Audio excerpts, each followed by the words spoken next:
dinləyicilər, salam. Mən 7B sinif şagirdi Əlizadə Zeynəb.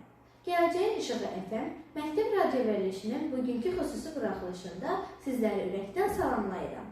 Bugün biz iki dəyərli mövzunu birləşdirən xüsusi bir verilişdə bir araya gəlmişik. İlk növbədə 13 noyabr Beynəlxalq Gözdən Əlillər Günü və eyni zamanda Ümumdünya Xeyirxahlıq Günüdür. Bu iki əhəmiyyətli gün yalnız illik qeydiyyat üçün nəzərdə tutulmuş tarixlər deyil. Bunlar bizə insanlıq, həmrəylik, şəfqət və məsuliyyət prinsiplərini yenidən düşünmək üçün çağırışdır.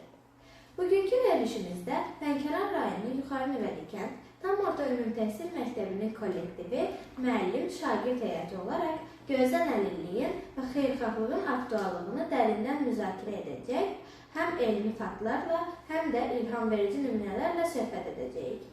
Gözdən əlillik yalnız fiziki baxımdan görmə imkanlarının məhdudlaşması deyil. Bu, cəmiyyət üçün çox ölçülü çağırışdır. Dünyada məlumdur ki, ən azı 2,2 milyard insan görmə ilə bağlı müəyyən çətinlik yaşayır. Onlardan təxminən 1 milyardının görmə problemi sadə müalicə və ya korreksiya vasitələri ilə aradan qalxa bilər. Bu statistik məlumatlar yalnız rəqəmlər toplusu deyil. Hər biri insan taleyidir. Hər biri hər gün yaşanan maneələr bütövlüyüdür.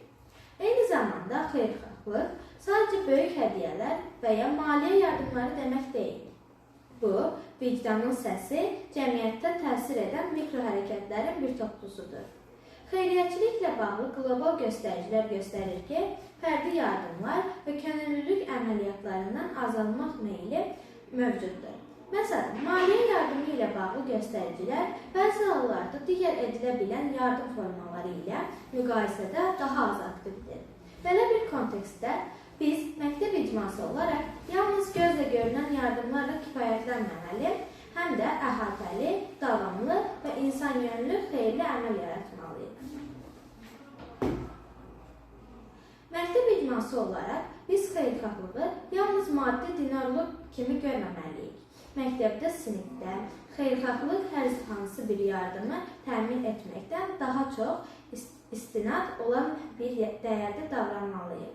Məsələn, görmə ilə bağlı əlilliyin olan şagirdlərə maddi dəstək vermək, onlara uyğun tədris mühiti yaratmaq, sinif yoldaşları ilə inklüziv münasibətlər qurmaq, bunların bizim gündəlik xeyirxahlıq əməliyyatlarımızda ola bilər. İcma olaraq yekun nəticəni bir dəfəlik yardımına çıxan, davamlı dəstəyi nəzərdə tutan addımlar atmalıyıq. Sinif daxilində gözləri açıq qruplar adlı təşəbbüs yarada bilər. Hər sinif bir şagirdin görmə problemi varsa, onun bir-biri ilə dəstək qrupuna çevrilə bilər. Onun tədrisində və sosial fəaliyyətində aktiv iştirak edə bilər. Bu sadə amma məna baxımından əhəmiyyətli addımdır. Biz Yuxarı Nüvədi kənd Tam Orta Məktəbi olaraq aşağıdakı məqamları diqqətə götürə bilərik. 1. Görmə yaxınlaşmalarının təşkili.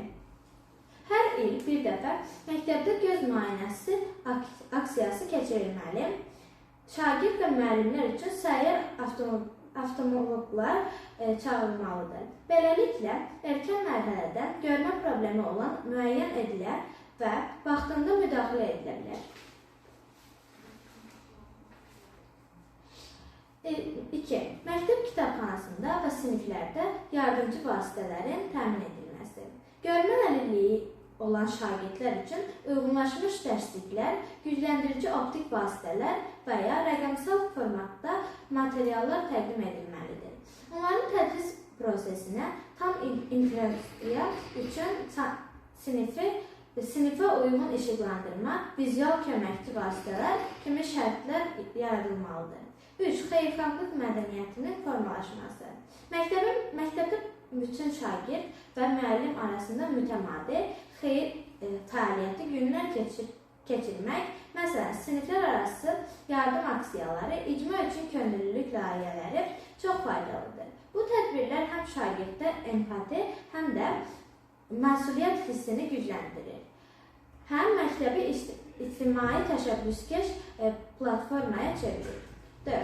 İnklüziv təhsil mühitinin gücləndirilməsi. Görmə əlilliyi olan uşaqların təhsilində əməkdaşlıq ruhu vacibdir. Müəllimlər şagirdlərə qarşı fərdi yanaşma tətbiq edilməli, sinif yoldaşları isə əməkdaşlığa təşviq edilməli. Görmə problemi olan şagirdin dərsə uyğunlaşmasını təmin etmək üçün birgə fəaliyyətlər təşkil etməlidir.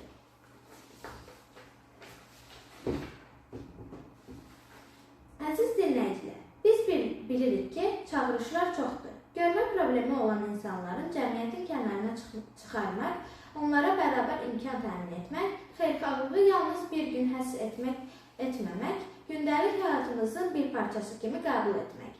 Lakin biz müəllimlər, şagirdlər, valideynlər və kənd icması olaraq bu çağırışlara cavab verə bilərik. Məktəbimizdə, sinifimizdə hər birimiz kiçik bir hərəkətə başlayaraq böyük bir təsir yarada bilərik. Görmə ilə bağlı problem qarşısında səhv yanaşma deyil, müdaxilə, dəstək və inkluziyadır. Xeyirxahlıq yalnız verən-almaq əlaqəsi deyil. Bu, birgə almaq, paylaşmaq və bir-birimizi yüksəltməkdir. Gələcəyin müəllimi olmaq arzumu hələ də saxlayıram və inanıram ki, biz həm sənətdə, həm də təhsildə, həm də insani münasibətlərdə nümunə ola bilərik. Hər bir şagirdimiz üçün özünə inan deyə biləcək, mən də bacararam, həvəsini oyada biləcək bir mühit yaratmalıyıq. Bizim birlikdə formalaşdığımız mühit isə həm görmə əlilliyi, onların inklüzivliyi və xeyirxahlığın davamlılığı baxımından əsl təkamül olacaq. Beləliklə, hörmətli dinləyicilər, bugün Beynəlxalq Gözdən Əlillər Günü və Ümumdünya Xeyirxahlıq Günü münasibəti ilə biz bir araya gəldik. Düşüncələrimizi paylaşıb, real addımlar üzərində ağırlıq verdik. İndi isə hər birimiz çağırış edirəm. Görmə problemləri olan bir insanı görməzlikdən gəlməyin. Xeyirxahlığı bir günə bağlamayın. Hər günün bir hissəsi çevirin. Məktəbimizdə, sinifimizdə, kəndimizdə hər birimiz bir fərq yaratmaq potensialına maliksiniz. Sözümü yekunlaşdırarkən bir daha vurgulamaq istəyirəm ki, dəyişiklik uzaqda deyil, bizdən başlayır. Bizim yaradıcılığımız mühitə heç kim kənar qalmasın. Hər kəs bərabər hiss etsin. Şagird-müəllim heyəti, şagird münasibətləri, qarşılıqlı hörmət və dəstək üzərində qurulsun. Gözlərinizlə xeyir deyil, qəlbimizlə baxaq, davranışımızla ilham verək. Mən Əlizadə Zeynəb, Yuxarı Nüvədi kənd tam orta məktəbin 7B sinif şagirdi olaraq bu verilişi burada tamamlayıram. Evimizdə qulaq asdığınız üçün sizlərə dərin təşəkkür edirəm.